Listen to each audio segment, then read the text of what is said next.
भारत माता की, भारत माता की।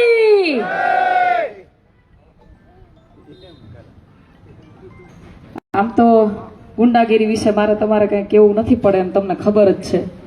હમણાંની સભાઓ ગજવે છે એ મારા વિરુદ્ધમાં. સભા કરતા ડાયરા વધારે હોય ને એવી સભાઓ છે, જોઈ છે ને. એ હમણાં પછી વાત કરીએ. પહેલા આપણે ખૂબ જ તાલીઓથી આ લોકોને વધાવજો, કારણ કે અમારા તમામ ઉમેદવારો આ લોકોની લુખ્ખાગીરી દાદાગીરીથી ડૈરા વગર સામી છાતીએ ફોર્મ ખેંચા નથી અને સામી છાતીએ લડવા માટે તૈયાર થયા છે. એક વખત એ બધા તાળીઓથી ગળગાટથી બતાવ્યું. કઈ હદનું પ્રેશર હતું એ અમને ખબર છે. એની ગુંડાગર્દી કઈ હદની હતી ને એ ખબર છે અમને. એટલે આ લોકોને કહેવાય ને અડધી લડાઈ તો આ લોકો અહીંયા જ જીતી ગયા છે. પેલા તો એની સામે ટકી રહેવું બહુ મુશ્કેલ છે.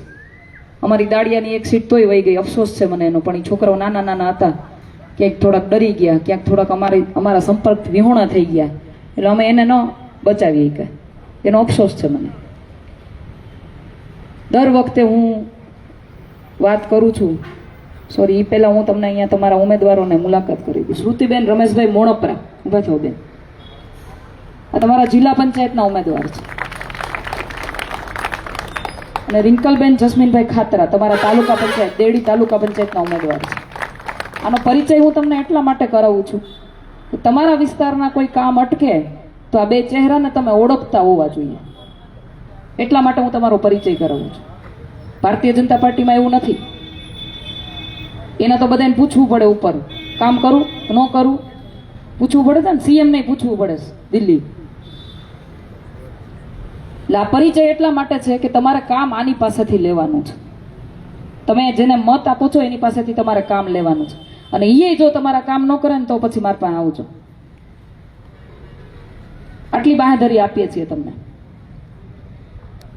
બીજી વાત મારે એ કરવી છે કે દર વખતે મારા ભાષણની અંદર હું મુદ્દાની વાત કરું છું. રોડ, રસ્તા, પાણી, ગટર, ભ્રષ્ટાચાર, આવી બધી વાત કરું છું ને. મારા ભાષણો આમ તો તમે આંબળા જશે, ગામે ગામ મારી સભાઓ થતી હોય એના. પરંતુ આજે મારે તમને વાત કરવી છે. મોવિયાની અંદર એક સભા થઈ ભારતીય જનતા પાર્ટીની. પોણી કલાક આવેલી સ્પીચ. પોણી કલાકમાં ખાલી ને ખાલી મારો વિરોધ વિરોધ વિરોધ, બીજું કઈ વાત જ નહીં. એટલે કહું, સભા કરતા ડાયરો વધારે હતો. પેલા તો ગોંડલની જનતાનો આભાર માનું છું કે ગોંડલની જનતાએ મને જે મીઠો આવકાર આપ્યો છે એના માટે હું આપની આભારી છું. ખૂબ ખૂબ આભાર તમારા લોકોનો. જ્યાં પણ ગઈ, જે પણ ગામે ગઈ, ત્યાંથી મને એટલો મીઠો આવકાર મળ્યો છે અને એની પીડા મને એ લોકોએ કીધી છે. અને આજે કહેવાય ને કે જ્યારે હું અહીં આવી હતી ત્યારે એકલી હતી, એકમાંથી બે થયા, બેમાંથી ત્રણ. એક ભાઈએ તો મને ટોણોય માર્યો હતો કે 9 જણાની રેલી હતી કે હું કરી લઈએ. 9 માંથી 90 થયા, 900 થયા, હજી 9000 થાવ, 90000 થાવ ને ત્યાં સુધી લડવાનું છે.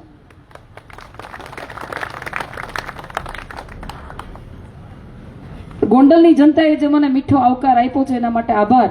પરંતુ અહીંયાના બે કોડીના ગુંડાઓ છે ને એને હું પનોતી જેવી લાગુ છું. આપણે કહીએ ને કે પનોતી બેઠી. પનોતી બે એટલે શું થાય? હારા હારાના હારા કામ હોય ને એ ન થાય. બધું કરવા નીકળ્યા હોય, છેલ્લે એન્ડ ટાઈમે પહોંચે ને ત્યાં કામ ફકી જાય, નુકસાન થાય. પૈસાકીય રીતે, નાણાકીય રીતે, બીજી ત્રીજી રીતે નુકસાન થાય. એટલે અહીંયાના બે કોડીના ગુંડાઓને હું પનોતી જેવી લાગુ. કેવી? પનોતી જેવી. કારણ કે ભ્રષ્ટાચાર બંધ કરાવી દીધા. જ્યાં જાઉં ત્યાં ભ્રષ્ટાચાર ઉજાગર કરવું એટલે ખીચામાં નાખ્યા હોય ને કાઢીને પાછા દેવા પડે. જોયા હે ને? રોડ રસ્તાના કામ બનવાના ચાલુ થયા છે, જોયા છે ને બધાએ? જ્યાં જ્યાં જાઉં છું ત્યાં તમારા પ્રશ્નો હલ થતા જોયા છે ને બધાએ? એટલે એને પનોતી જેવી લાગુ. પાછા હું કે અમને ગુંડાગીરી કરવી પોહાય છે, જ્યારે અમારા કોઈ નાના ખેડૂતને 1 ઇંચ જમીન કોક છીનવી લે અને એના માટે જો અમારે ગુંડાગીરી કરવી પડે તો અમે એમાં રાજી છીએ. તો ભાઈ મારે પ્રશ્ન તમને એ પૂછવો છે કે રીબડાવાળા જમીન પચાવી લેતા હતા અને અમિત ખૂટ, અમારા સ્વર્ગીય અમિત ખૂટ જ્યારે એના માટે લડાઈ લડવા માટે નીકળ્યા તો ન્યા ગુંડાગીરી બતાવી હતી ને? ન્યા કેમ ન બતાવી? તમારા ને તમારા માણા જમીન પચાવે અને મત લેવાનો તો વારો આવે ત્યારે પાછા હાથ ફેરવવા જાઓ ને તમારા માણાને કહો કે હાલો ભાઈ હવે નીકળી જાઓ, આપણું કામ થઈ ગયું, એટલે પાછા ખેંચી લે. આ નીતિથી હવે ગોંડલની જનતા વાકેફ થઈ ગઈ છે ને. એટલે આવા કાવા દાવા કરવાનું રેવા દો, કરવાનું છે એ કરવા માંડો. આખી સભામાં મારો વિરોધ કર્યો એના કરતા એકાદું વિકાસનું કામ બતાવ્યું હોત તો કેવો આનંદ થતા, પણ ન બતાવી શકે. કર્યો હોય તો બતાવે. વિકાસ કોનો થયો? તમારા તાલુકાના રોડ રસ્તા હારા બન્યા? 15-15, 20 વર્ષથી મને તો ઘણા લોકોએ કીધું કે બેન અમારે અહીંયા તો વર્ષોથી આમને માયલું આવે. બન્યા? તમારી નદીઓ સાફ છે? પીવાનું પાણી સાફ છે બેનો? કેટલા ટાઈમે પાણી આવે છે? 4 દિવસે. ઘટે છે? મારા હાડા કેવું ખોટું બોલે કે બધાને ઘેરે ઘેરે પીવાનું પાણી દીધા હે કે જાહેરમાં આવીને ખોટું બોલે. મને અહીંયા કોઈ આપણે સરપંચ કે માજી સરપંચ છે કોઈ? આવો આ રહી આપણા માજી સરપંચ. આવો ચેલેન્જ આપવામાં આવી હતી કે એક ભ્રષ્ટાચાર અમારો ખુલ્લો પાડીને બતાવો. આજે એક લાઈવ ઉદાહરણ તમને બતાવવું છે. ભાઈ તમે સરપંચ હતા, ધારાસભ્યએ કેટલી ગ્રાન્ટ આપી તમને? 1 રૂપિયા નથી આપી. 1 રૂપિયાની ગ્રાન્ટ મને નથી આપી. અને ગાઈડના એમ કહેતા કે આ વિરોધમાં છે એટલે ન દેવાય. મારા ગામમાં આવી, મારા 5 કિલોમીટરમાં આવીને બાઉભાઈ ટોળિયાએ જાહેરમાં કીધું હતું, ભડવારને અહીંયા મિટિંગ કરીને કીધું હતું કે જગાને ગ્રાન્ટ 1 રૂપિયો દેવા નથી થતી, કેમ કે જયરાજભાઈના મેળમાં નથી એટલે 1 રૂપિયો ગ્રાન્ટ એને દેવા નથી. મને માત્ર ને માત્ર તાલુકા પંચાયતમાંથી 2 લાખ રૂપિયા ગ્રાન્ટ આપી. અને સંધુ સિંગાળાને આપણે અહીંથી જીતાવ્યા હતા જિલ્લા પંચાયતના ઉમેદવાર, એણે મને 3 લાખ રૂપિયાની ગ્રાન્ટ આપી. બાકી 14મું નાણાં પંચ આટલી મને ગ્રાન્ટ આપી, બાકી કોઈ આપી નથી. તોય બાબુભાઈ એમ કે 14મું નાણાં પંચ અમારું છે. એ તો સીધું સરકારમાંથી આવે છે. મેં તો અમને ન આપો કે ના અમે ન આપી. ગ્રાન્ટ તમને જે મળી તાલુકા પંચાયતને 2 લાખ રૂપિયા જે કઈ, એમાં તમે હામાં કઈ કટકી દીધી હતી એને? હા દીધા હતા ને. તો જ દે છે ને, ક્યાં દે છે? આ ભાગ દેવાનો, ભાગ દો તો આ ગ્રાન્ટ આપે, નકર નથી આપતા. 10%, 20%, 25% તો આપે, નકર ન આપે. આજની તારીખમાં અમારા ગામમાં જે સરપંચો છે વહીવટ કરે છે, બધી વહીવટ કરે છે. આ લાઈવ ઉદાહરણ ભ્રષ્ટાચાર. હવે વિચારો તમે, વિચારો એક ગાંઠિયાની દુકાન ચલાવવા વાળો માણસ ધારાસભ્ય બને, એના પછી એની પાસે કરોડો રૂપિયાની પ્રોપર્ટી થાય, અબજો રૂપિયાની પ્રોપર્ટી થાય, હજારો વીઘા જમીનો, કરોડો રૂપિયાની ગાડીઓ. કોઈ ગાંઠિયાવાળાને આવું થયું છે? 50 વર્ષ પેઢીઓથી ગાંઠિયા બનાવતા હોય એને થયું છે આવું? એટલે ભ્રષ્ટાચાર કરીને જ ભેગું કર્યું છે. આ બધું સામે આવ્યું છે. તમે અટાણ સુધી તમને એમાં તો કોઈ બોલવા વાળું નથી, એટલે આપણે તો હાયલું જાય છે. એક ગાંઠિયા વાળો બિચારો એની આખા દિવસની જેટલી કમાણી છે ને એટલું તો તમારો આખા દિવસનો ઓલો બોડીગાર્ડનો પગાર છે. એ જો કે તમે નથી આપતા, એપીએમસી માંથી આપે છે એવું માણા મને કહેતા હતા એના. એટલે ભ્રષ્ટાચારની માજા મૂકી છે આ લોકોએ. તોય મારા હાડા હરદતપુરી બાપુના ધમ ખવડાવે. કોને ખવડાવે? એના કાર્યકર્તાઓને. ઈ તો નો જ ખાય પાછા. બાજુમાં ઓલાને બોલાવે, હાલ ભાઈ ખમ ખાઈ લે તો. ઈ નો ખાય. હું કામ? એટલે બાકી જ ન રાખ્યું હોય કઈ.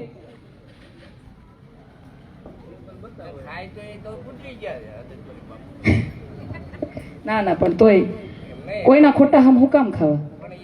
ભલે તોય ઈ પોતે નથી ખાતા, બાજુમાં એને કાર્યકર્તાને બોલાવીને માઇક આપે, લેતો ભાઈ તું ખાઈ લે તો હરદતપુરી બાપાને હમ ખાઈ લે. એટલે આવા ખોટા મારા હાડા.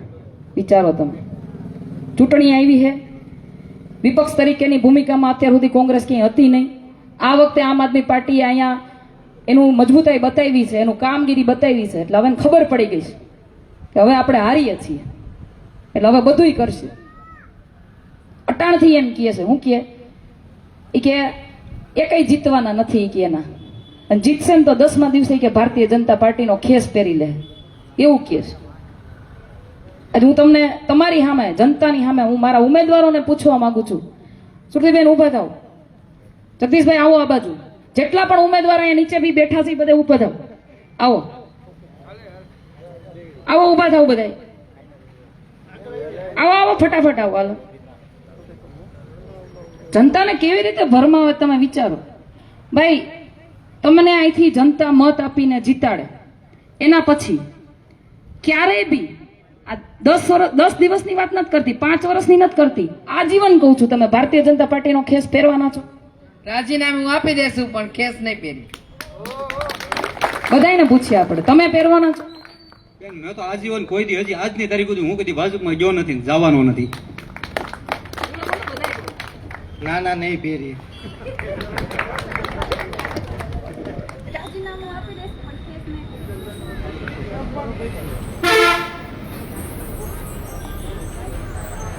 હલો, રાજીનામું આપી દઈશું પણ ખેસ નહીં પહેરી. અમે તો પક્ષમાં લડતા આવી છે, લડતા આવશું અને આમાં જ રહેશું. એટલે આવી રીતે ભરમાવે. શું કહે આ લોકો? ચૂંટાઈ ગયા પછી અમારો ખેસ પહેર લે. એટલે જનતા શું વિચારે બિચારી કે તો મત કેમ દેવા? પણ આ ભ્રમમાં આવતા નહીં. અહીંયા જાહેરમાં તમારી સામે બોલ્યા છે, હવે તો વિશ્વાસ કરજો. કરશો ને? હજી તો ઘણું બધું છે. પોણી કલાક બોલ્યા, મને તો યાદ નથી રહેતું કેટલું કેટલું બોલ્યા. એક વાક્ય એવું વાપર્યું એને, એ કે એ કઈ ગવર્નર છે, એ કઈ સત્તામાં છે. એટલે ભાઈ અમે ગવર્નર અને સત્તામાં નથી, અને અમારે એવું અમે ધારતાય નથી. હું તો આઝાદ ભારતની એક આઝાદ નારી છું, અને આઝાદ ભારતની આ આઝાદ નારી કે એક જાગૃત નાગરિક પણ છે. અને અમારા બધાના ટેક્સના પૈસા તમારા પગાર જાય છે. નોકરિયાત છો તમે અમારા. કામ કરશો તો રાખશું, નહીં કરો તો કાઢીએ મૂકશું. અમારે ગવર્નર થવાની જરૂર નથી. અમારી તાકાત છે તમને અહીંથી કાઢી મૂકવાની જો તમે કામ ન કરો તો. છે ને? બીજું એક એવું કહેતા હતા, એ કે 2 વર્ષ પહેલા ક્યાંય કોઈ દી તમારે અહીંયા ગોંડલમાં આવીને કોઈને અહીંયા 11 રૂપિયાનો ચાંદલો લખાયો છે કે મરણમાં ગયા? એલા ભાઈ, તમે 11 રૂપિયા, 1100 રૂપિયા, 11 લાખ રૂપિયા લખાવી શકો, તમારા ખીચાના તો છે નહીં. તમે તો જનતાને લૂંટીને ભેગા કર્યા છે. પણ અમે તો જનતાના પીડામાં એની હારે ઊભા રહ્યા છીએ. અને ખાલી ગોંડલની વાત નથી કરતી, આખા ગુજરાતમાં પૂછી લેવાની છૂટ. ઘણાએ આંદોલન કર્યા છે, ઘણા એની પીડાને વાચા આપી છે, ઘણા એવા કામ થયા છે કે જેનાથી લાખો લોકોને ફાયદો થાય. અમે પૈસા દઈ દઈને લોકોને ખરીદતા નથી. બરાબર છે ને?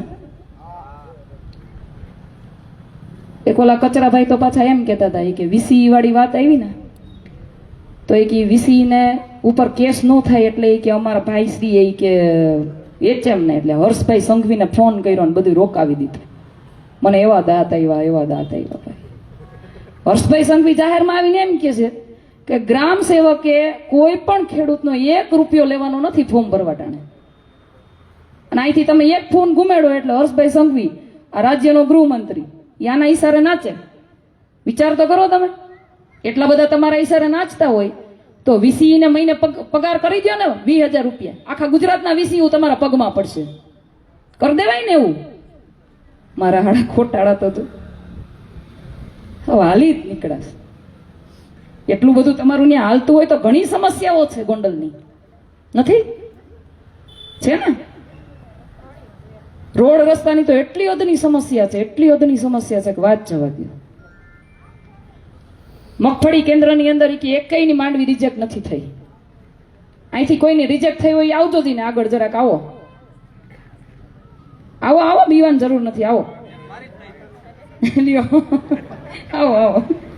તમે તો બહુ માર ખાધો તો.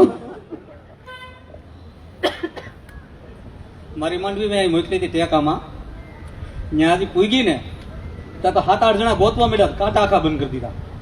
એ કે આને માંડવી દેવા જોખવાની જ નથી. કે હું સેમ્પલ લઈને ત્યાં ગયો ને તો મને કે તમારી માંડવી રિજેક્ટ કે કાંઈ વાંધો લઈને વહી આવ્યો તો બધાને કાંટા બંધ કરી દીધા. ઝેડીને એને કાંટા ચાલુ કર્યા. જો મારી માંડવી નબળી હોય તો 1200 રૂપિયા ભાવ નો આવે. યાર્ડમાં ને કીધું મારથી તો 1200 રૂપિયા ભાવ આવ્યો હતો. અને 5-5 કિલો બેન લે છે માંડવી. અત્યારે સીણામાં 5-5 કિલો લે છે. કેવડા કટકા તો એમ કે અમે ખેડૂની વારે કઈ રીતે તમે ખેડૂની પથારીઓ વેરવા ઉભા ત્યાં બધા. આ ભાઈ તો 2 વાર માર ખાધો, હવે શું કરવાનું? અહીંયા ક્યાં બીજાને ગોતવાની જરૂર છે? એક જણાને આટલી પીડા છે, એક જણાની. અને મારા હાડા એમ કે ગોકુલ્યું ગોંડલ અમારું. એટલે ભાઈ અમારું ગોંડલ ગોકુલ્યું જ હતું. એને મિર્ઝાપુર બનાવવા વાળા તમે જ છો. તમારી સત્તા ટકાવવા હાટું થઈ અને તમે એટલો દાદાગીરી, એટલો ભ્રષ્ટાચાર કર્યો છે કે વાત જવા દો. બાકી ગાંઠિયાની દુકાન વાળા એટલા કરોડપતિ, અબજોપતિ થાય કોઈ દિવસ?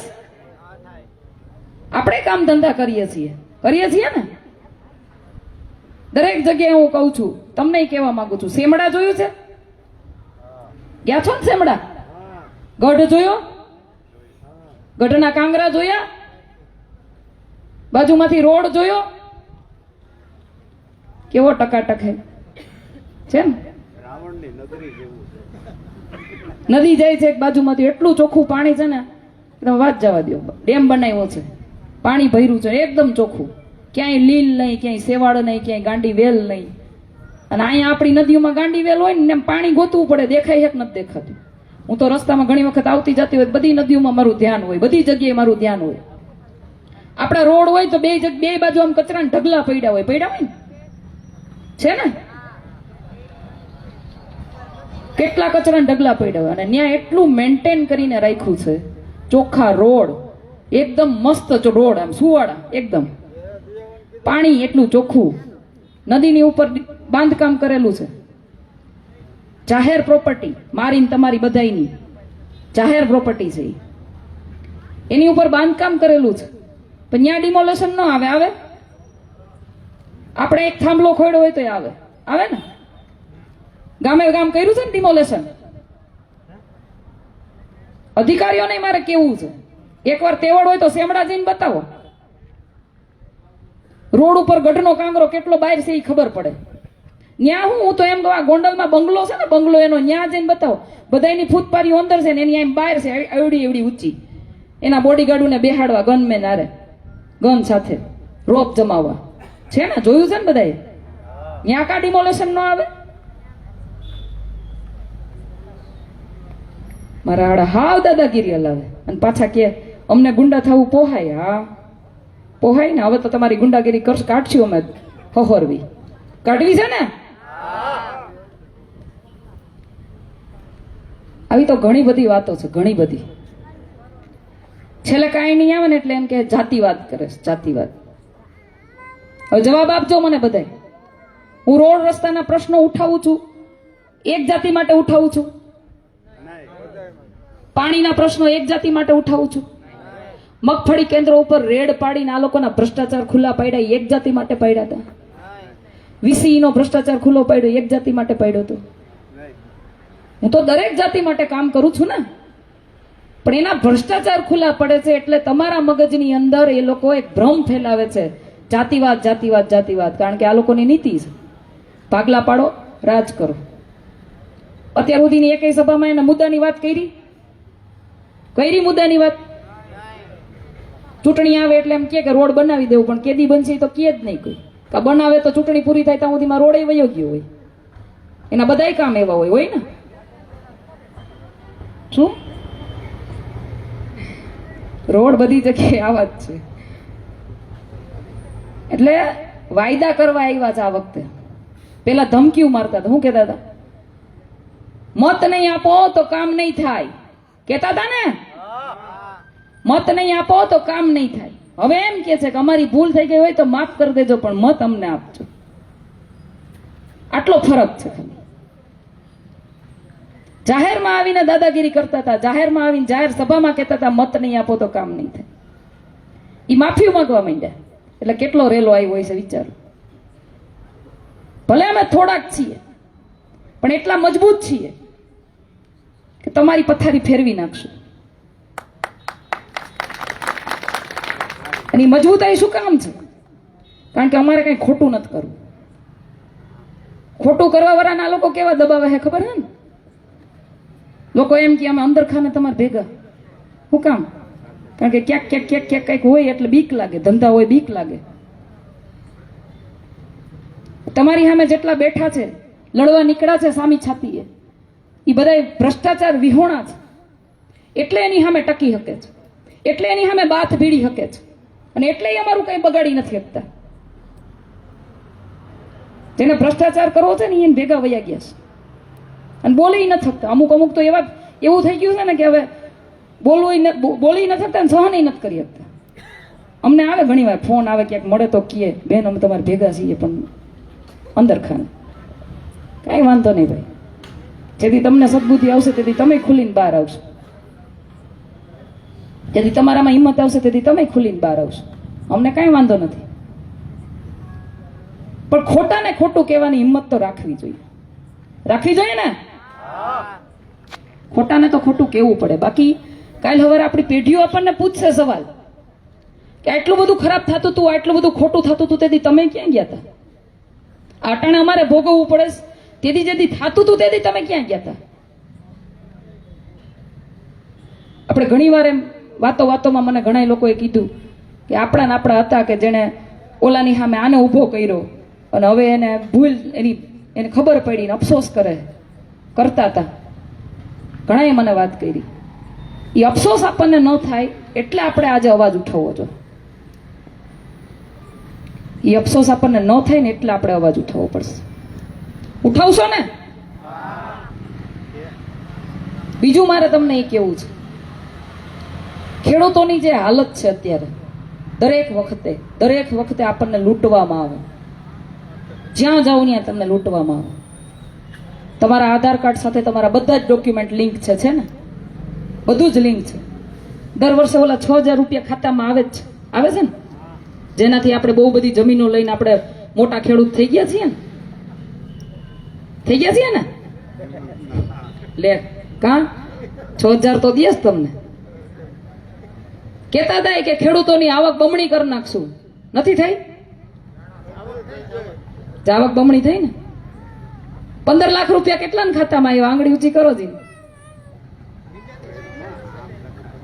સરકારી નોકરીઓ આપશું, આ કરી દેવું, ઓલું કરી દેવું, ફલાણું ઢીકણું, કેટલા બધા વાયદા કર્યા આપણી પાસે, કેટલા બધા. એક પણ વાયદો એને પૂરો કર્યો હોય તો મને કયો. કર્યો? બહાર એકાદો ગોળો ફેંકાણો તો આપણે અહીંયા ગેસના બાટલા બંધ થઈ ગયા. બોલો, હાવ હાલી જ નીકળ્યા. આ ચૂંટણી પતે પછી તરત વધારશે ડીઝલના ને પેટ્રોલના. અટાણે આમ દબાવીને રાખ્યું છે કે મતદારો મત નહીં દે નકર. બિયારણ ખાતર બધું વધી ગયું. એટલે એમાં તમારે કઈ કહેવાય ને, એને સહાય આપી છે, વીઘે 3200 રૂપિયા સહાય દીધી છે. એમ તમે પછી હાવ એમ નકારી કાઢો એમ થોડી હાલે. બિયારણ ખાતર તો આવી જાય, નહીં આવી જાય? નથી આવવાનું? 200 મણ માંડવી લેતા હતા, એના બદલે 1.5 મણ કરી નાખી. આગલા ખીચામાં કાઢીને પાછલા ખીચામાં નાખી દીધા. ના, શું કહેવાય, પાછલા ખીચામાં કાઢીને આગલામાં. પાછલા ખીચામાં કાઢે ખબર ન પડે, આગલામાં નાખે ખબર પડે. એટલે 200 મણ માંડવી લેતા હતા, એના બદલે 1.5 મણ કરી નાખી. આપણા પૈસા આપણને સહાયમાં આપ્યા. અને એ આપ્યા શું કામ? આમ આદમી પાર્ટી તરીકે, વિપક્ષ તરીકે આમ આદમી પાર્ટી મજબૂત હતી એટલે આપ્યા. બાકી તો એ ચાઉ કરી જવાના હતા ને. કાંઈ નહોતું વધવા દેવાના આપણી વાત. ખેતીનું પતન કરવા જઈ રહ્યા છે. શું કામ?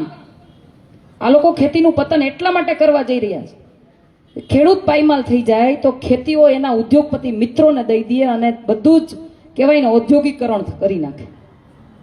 પછી આપણે લોટે વેચાતો લેવા જવો પડે. જેવી રીતે શિક્ષણમાં કર્યું, જેવી રીતે આરોગ્યમાં કર્યું.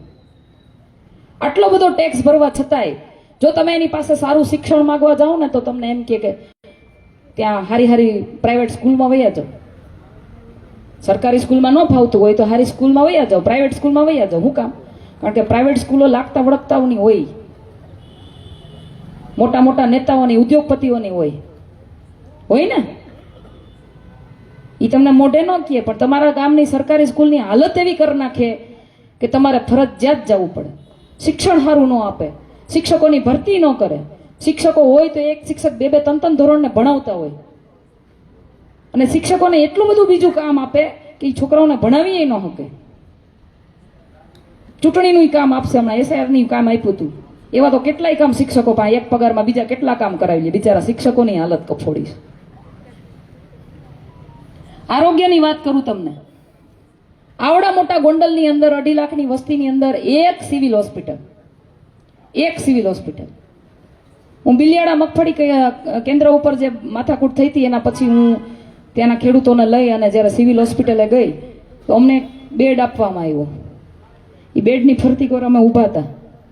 થોડીક વાર થયું ને તો ઉપરથી પાણી ટપકવા માંડ્યું. મેં ઉપર કરીને જોયું, ઉપર તિરાડો પડેલી હતી, ઉપર ટાંકો છલકાણો તો પાણી આવતું હતું ને ઈ પાણી બેડ ઉપર ટપકતું હતું.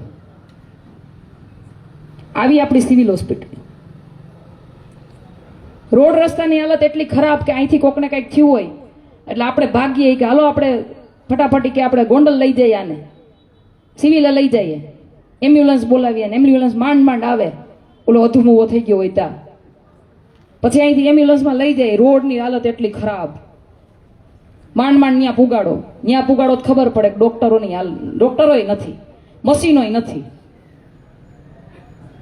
ત્યાંથી તમને એમ કહી દઈએ રાજકોટ વૈયા જવી કે રાજકોટ માટે તમે પાછી એમ્બ્યુલન્સ ત્યાંથી કરો એટલે રાજકોટનો રોડ જોયો છે ને કેવો છે, 3 કિલોમીટરનો રોડ 1.5 કલાકે કપાય. તા તો ઓલો પૂરો થઈ ગયો હોય પછી ડોક્ટર કહી દે સોરી અમે ન બચાવી શકીએ. હું ઘણા યુવાનોને કહું, આ બધી વાત કરું ને તો ઘણા મને એમ કે બેન અમારે રાજકારણ અરે કાંઈ લેવા દેવા નથી. ઘણા મને એમ કે નિરસ થઈ ગયા બિચારા બધા. તો મારે તમને સમજાવવું છે, રાજકારણ અરે લેવા દેવા હોવા જોઈએ.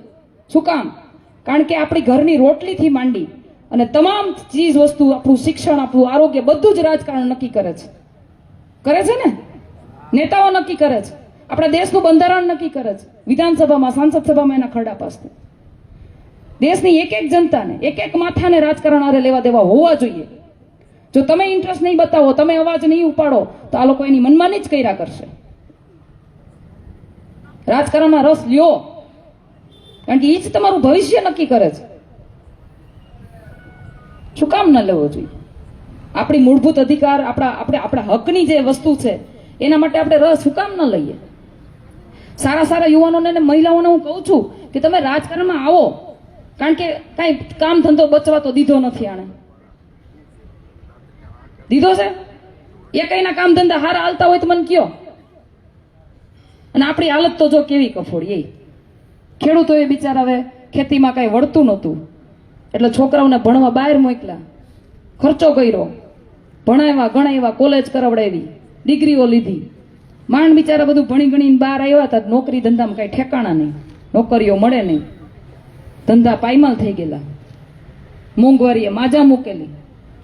હવે થયું એવું કે એમાં ભણવા ગયા હતા એટલે અહીં ખેતી શીખા નથી કામ ધંધો કરી શકતા, નથી ખેતી કરી શકતા. ક્યાં જવું? હાવ નવરા ધૂપ, નવરા બેઠા બેઠા રીલ્સો જોવામાં. કોરોના પછી તો આપણને એવી આદત લઈ ગઈ છે, આખો દી મોબાઈલ હાથમાં, રીલ્સ ફેરવા જ કરે. હાવ નવરા બેઠા રીલ્સ જોવું એના કરતા થોડુંક સક્રિય થઈ અને ખાલી તમારા ગામના અવાજ ઉઠાવો ને તોય બહુ છે. તોય હારાની પથારી ફરી જાય. સૌથી નીચેનો ભ્રષ્ટાચાર ઉજાગર કરશો ને ત્યારે એની કડી ઉપર અડશે. ગ્રામ પંચાયતથી માંડી તાલુકા પંચાયત, જિલ્લા પંચાયત, વિધાનસભા, સાંસદ સભા, CM, PM, ન્યા સુધીનો ભ્રષ્ટાચાર જો તમારે ખુલ્લો કરવો હોય ને તો તમે PM નો કાઠલો નહીં પકડી શકો. પકડી શકશો? PM ના ભ્રષ્ટાચાર ખુલ્લા પાડી શકશો તમે?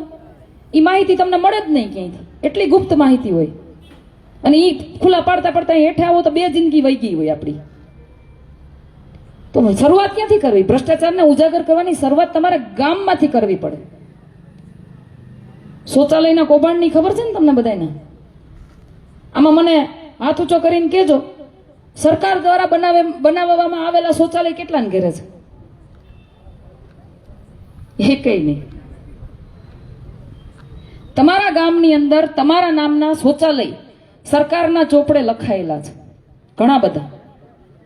એ શૌચાલય આપણે આપણા પૈસે બનાવ્યું હોય અને એમાં 12,000 રૂપિયા આપણા નામે ખાઈ ગયા હોય. કેટલા? એક શૌચાલયના 12,000 રૂપિયા. આ ચૂંટણી જવા દો પછી હું બધું ઉજાગર કરવાની, એક કૌભાંડ કાઢવાની છું. આવા તો કેટલાય છે. 100 વારના પ્લોટની વાત છે તો એમાં એવું છે, લાગતા વળગતા દીએ, બાકી બિચારા હળિયાપાટી થતા હોય, આમથી આમ ને આમથી આમ, વાં જાઓ. એ હું કામ ખબર તમને? આપણને બંધારણ ખબર નથી. કેટલાય વાંચ્યું છે આમાંથી બંધારણ? આંગળી ઊંચી કરો. એકેય નહીં. તમે જે દેશની અંદર જીવો છો એ દેશનું બંધારણ, એ દેશનો કાયદો કાનૂન તમને ખબર ન હોય તો આ બધા તમને દબાવે જ ને, બીજું શું કરે? કામ ને નથી દબાવતા. શિક્ષણની જરૂર છે આપણે. આપણું બંધારણ આપણને ખબર જ હોવી જોઈએ. તમે આમાં બોલતા થશો, આમાં સવાલ કરતા થશો ને તો એની ગેંગે ફેફે થઈ જાય ને. એ કઈ જવાબ નથી આપી શકતા. જવાબ ન આપી શકે એટલે શું કરે? કામ કરવાનું ચાલુ કરે. જોયા છે ને? જ્યાં જ્યાં મેં રોડના વિડીયો બનાવ્યા ને ત્યાં ફટાફટ કામ થઈ ગયા ને ભાઈ. જ્યાં જ્યાં મેં પાણીના પ્રશ્નો ઉઠાવ્યા છે ને ત્યાં પાણી ચોખ્ખા થઈ ગયા છે. 5 મહિના થયા છે મને ખાલી ગોંડલમાં આવી એને. 5 મહિના. 5 મહિનામાં જો હું તમારા માટે આટલું બધું અવાજ ઉઠાવી શકતી હોય, આટલા બધા કામો કરાવડાવી શકતી હોય, તો તમારા બધાની તાકાત મારી હારે જોડાય અને તમે બધાય મારી હારે અવાજ ઉઠાવવાનું ચાલુ કરો તો આ લોકોનું શું થાય? ગાંગા થઈ જાય ને? થઈ જાય ને ગાંગા? ક્યાં જાય પછી? અને હવે તો આ બધાનો ભ્રષ્ટાચાર એટલી હદે ખુલ્લો પડી ગયો છે ને કે કદાચ ઢાંકવામાં તો ઢકાય એમ નથી. હવે તો ઘરના ખીચામાંથી કાઢીને દેવા પડશે. જો કે એના ઘરના તો નથી, આપણી પાસેથી જ ઉહેડ્યા છે, પણ હવે તો ખીચામાંથી કરીને કામ કરવા પડશે જો ગ્રાન્ટ પાસ નહીં થાય તો. હમણાં સભામાં એક વાત કરતા હતા કે 80 ગામ વચ્ચે કે 180 કરોડની અમે ગ્રાન્ટ ફાળવી. સાચું કેજો, 80 ગામ વચ્ચે 180 કરોડ એટલે 2.25 કરોડની ગ્રાન્ટ થઈ. તમારા ગામમાં 2.25 કરોડ રૂપિયા ક્યાંય વપરાણા હોય એવું દેખાણું છે તમને? દેખાણું છે? ધારાસભ્ય બહુ ભોળા છે આપણે, એટલે એના પ્રતિનિધિઓ છે ને બિચારાને ભોળવીને કટકીઓ કરી લે. ધારાસભ્યને ખબર નથી મને એવું લાગે. ખરેખર ધારાસભ્ય બહાર નીકળવું જોઈએ. મને તો ઘણી વાર એમ થાય મારા 3 જણા મેદાનમાં ઉતરી ગયા. અહીંયા અમે પ્રચાર કરવા વાળા અને ભાષણ કરવા વાળા હું એકલી. આ બધા થોડું શીખે છે, હજી ઊભા થાય છે વિરલાઓ અમારા. શીખી જાય, શીખવાડી દેવું. હો નેતા એવા પેદા કરવા છે કે જે મારી જેમ અવાજ ઉઠાવી શકે. મને એકને મારવા જાય ને મારી નાખવાની ટ્રાય કરે ને તો મરી પણ જાઉં ને તો અહીંયા તમારી ભેગા ઊભા હોવા જોઈએ. એવો માહોલ બનાવો જ ગોંડલનો. એટલે મને ઘણી વાર એમ થાય કે મારી સામે મેદાને ઉતરી તો ગયા છે, પણ આ બધી જાતાય છે ગામડામાં. તે રોડથી કઈ અધેર હાલતા છે 2 વેત. રોડ ઉપર તો હાલતા છે કે નહીં હાલતા હોય કે 2 વેત અધર જ હાલતા છે. પછી મને એવો વિચાર આવે કે મારી ગાડી કરોડો રૂપિયાની ગાડીઓ હોય એટલે કદાચ રોડ ઉપર હાલતા હોય ને તો ઝટકાઈ ન લાગે એને. થાય ને એવું? એક દી હાલીને લઈ જાવ. હાલતા ક્યાંક 1 ફૂટનો ખાડો આવે ને આમ પગ જરાક આમ મૈડાઈ જાય તો દવાખાનું થાય તો એને ખબર પડે દવાખાનું કેવું છે ને રોડે કહેવાય. બહુ ચેલેન્જ આપવાની તેવડ છે ને એનામાં. બહુ ચેલેન્જ આપે છે મને કે મારો ભ્રષ્ટાચાર ઉજાગર કરીને બતાવજો. અહીં મિટિંગમાં 2 ભ્રષ્ટાચાર તો ઉજાગર થઈ ગયા. લ્યો કે આગું જવું પડે અને એ એક જ માણસ એ પાછા તો ભોગવા. આમાં બીજા તો બોલતાય નહીં હોય કેટલા. મારે એક ચેલેન્જ આપવી છે કે મને ખાલી 2 દિવસ આપે ધારાસભ્ય આપણા. મને ખાલી 2 દિવસ આપે. આ 2 દિવસની અંદર હું ગોંડલમાં એને એવી જગ્યાઓ બતાવું કે જ્યાં એને કામ કરવાના અધૂરા રહી ગયા અથવા તો થયા જ નથી. ખાલી 2 દિવસ. અને હું ચેલેન્જ આપું છું એને અહીંથી તમારી સામે કે એક વખત મારી હારે આવો અને જોવો ગોંડલની પરિસ્થિતિ મારી નજરથી, આ જનતાની નજરથી. તમારી નજરથી તો તમને વિકાસ જ લાગે. બધી જગ્યાએ વિકાસ. હું એક દી હમણાં જેતપુર સભા કરતી હતી 2 દિવસ પહેલા. ન્યાય એક રિક્ષા મારી સભા હતી ત્યાં ફરતી ગોર આટા મારતી હતી. ભાજપની રિક્ષા આટા મારતી અને ગીત વગાડતી હતી વિકાસના. એક જ શબ્દ સંભળાય, વિકાસ.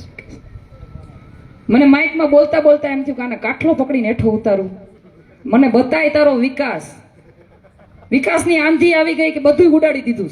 કઈ દેખાતું જ નથી. એવો વિકાસ થઈ ગયો છે હવે તો. આટલું બધું ખોટું બોલવામાં શરમ નહીં આવતી હોય? હવે તો જનતા જાગી ગઈ, જનતા જાણી ગઈ બધું. શરમ નહીં આવતી હોય? પણ મને ક્યારેક એવું પણ થાય છે કે આપણે ગુલામ થઈ ગયા છે ને, અટાણ સુધી આપણે કોઈ બોલ્યા નથી એટલે ગુલામ જ કહેવાય. આપણે ગુલામ થઈ ગયા હતા એટલા માટે આ લોકો આપણી માથે ચડી બેઠા છે. એને શું છે, ચૂંટણી આવશે, થોડુંક કંઈક આપશે તો પાછા આપણને મત દે. ચૂંટણી આવશે, એકાદા બે મુદ્દા આમ ભડકાવશું તો આપણને મત આપી દે. એના માટે મેં તમને કીધું ને કે ક્યાંક ખાતમુહૂર્ત થઈ ગયા, ક્યાંક રોડના કામ ચાલુ થઈ ગયા, ક્યાંક થોડું ઘણું ક્યાંક મંદિરોમાં ફંડ ફાળો ચાલુ થઈ ગયો, બરાબર. કા પછી તમને એમ કે જાતિવાદ જાતિવાદ જાતિવાદ આવું કરી અને તમને ભરમાવે, મતનું વિભાજન કરે અને એને પાવર ચડી ગયો છે. ગમે એ કરશું કે જનતા આપણને જ મત દેવાની છે. કાં ભાઈ, તમે કઈ એવું ઘોરીને પાઈ દીધું છે જનતાને કે મૂર્ખ સમજો તમે જનતાને? એ તો અત્યાર સુધી વિપક્ષ તરીકેની ભૂમિકામાં કોઈ મજબૂત નહોતું, કોઈ વિકલ્પ નહોતો. એટલા માટે બિચારી જનતા જાય ક્યાં? એટલા માટે હવે વિપક્ષ તરીકે આમ આદમી પાર્ટી મજબૂત છે, અવાજ ઉઠાવે. તમે આમ આદમી પાર્ટીના તમામ નેતાઓને જોયા હશે, જનતાના હક અધિકાર માટે અધિકારીઓ સાથે, નેતાઓ સાથે લડતા જોયા છે ને. હવે મજબૂત વિપક્ષ છે. એટલા માટે આ વખતે તમારી કારી ફાવવાની નથી. એક સમય હતો, દરેક જગ્યાએ કહું છું, અહીંયા મને કહેવાની ઈચ્છા થઈ ગઈ. એક સમય હતો, આમ તો ભારતીય જનતા પાર્ટીનો પાયો અહીંયા ગુજરાતની અંદર નાખવાવાળા કેશુભાઈ પટેલ, પણ એના જેવા કોઈ માણા હવે ભારતીય જનતા પાર્ટીમાં રહ્યા નથી. આપણે જે ભાજપારે હતા ને, કેશુબાપાની ભાજપારે હતા. આવા ભ્રષ્ટાચારીઓની ભાજપારે આપણે નથી. છીએ? નથી. પછી એક લહેર આવી, ભરમાવી, એક ચા વાળો, ગરીબ માણાનો દીકરો, ગરીબોનો સરકાર, ખેડૂતોની સરકાર, આવું ભરમાવી અને આપણી એક મોદી લહેર આવી. અને આ મોદી લહેરની અંદર આપણે જેવું કહેતા, એક કહેવત હતી, કાળા કૂતરાને ટિકિટ આપે ને તો એ જીતી જાય. ભાજપમાંથી કાળા કૂતરાને ટિકિટ મળે ને તો એ જીતી જાય. હતી ને એવી કહેવત. હવે આ કાળા કૂતરા હડકાયા છે અને હડકવાની રસી હવે તમારી પાસે છે. હવે મને જવાબ આપજો, આ હડકવા ની દવા તમારે કરવાની છે કે નથી કરવાની? હડકાયા કૂતરાને એની ઓકાત બતાવવાની છે કે નથી બતાવવાની?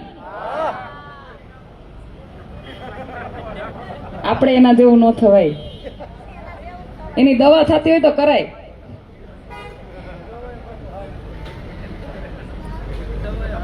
મારે તમારી પાસેથી એક બાહેધરી બીજી જોઈએ છે. બાહેધરી એક બીજી તમારી પાસેથી જોઈએ છે.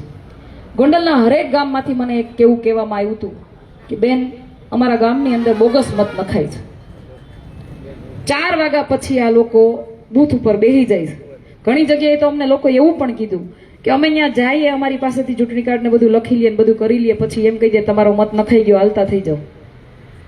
એટલી હદનું બોગસ થાય છે.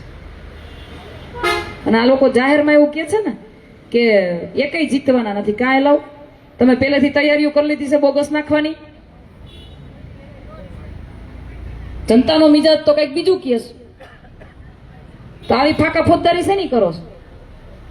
એટલે મારે તમારી પાસેથી એક બાહેધરી એવી જોઈએ છે કે તમારા ગામના જેટલા પણ બૂથ છે, એ બૂથ ઉપર મને 5 થી 10 છોકરાઓ એવા જોઈએ કે કોઈ પણ ગામમાં બોગસ કરવા આવે, એ તમારો કાકા બાપાનો દીકરો જ કેમ ના હોય. કોઈ પણ ગામમાં બોગસ કરવા આવે એટલે તમારા મતનો અધિકાર તમે ચૂકતા નહીં. તમે ચોખ્ખું કહી દેજો એને કે આ ગામની અંદર બોગસ નહીં થવા દઈએ, આ અમારો અધિકાર છે. તમારા મતની તાકાત શું છે ને તમને સમજાવું છું. તમે ધારો એની સરકાર બનાવી શકો, ધારો એની પાડી શકો.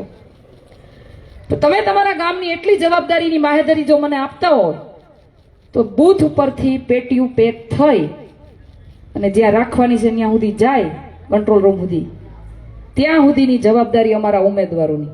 પાછળ ગાડીઓ દોડાવી અને રસ્તામાં એક વાર નહીં લાગવા દે. નકર આ લોકો શું કરે, 1 કલાકના રસ્તામાં 4 કલાક કરે. ત્યાં સેટિંગ થાય. એ જવાબદારી અમે અમારા ઉમેદવારોને દઈએ. એનું પીઠબળ તમે બનો. તમારા ગામના બૂથ તમે કહી દો ચોખ્ખું કે અમારા ગામમાં બોગસ નહીં. જ્યાં 2 રાત અને 1 દિવસ પેટી પડી રહેવાની છે, તમારે ઈવીએમ મશીન જે ત્યાં પડ્યું રહેવાનું છે, ત્યાંની જવાબદારી મારી.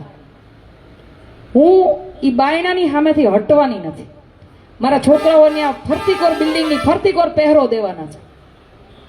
થોડોક સંઘર્ષ અમે કરીએ, થોડોક સંઘર્ષ તમારો, થોડોક સાથ સહકાર તમારો, એટલે હહરવાનો નીકળી જાય ને તો કેજો. આટલું કરશો ને અમારા માટે?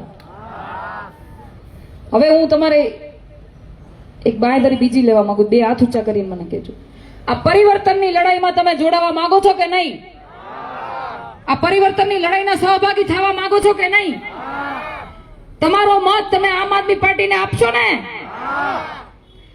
2 હાથ ઊંચા કરીને ફરી પાછું આપણે જય ઘોષ બોલાવીએ ને હારા હારાની ફરી પાછી નીંદર ઉડાડીએ. ભારત માતા કી, ભારત માતા કી, વંદે વંદે, જય જવાન, જય જવાન.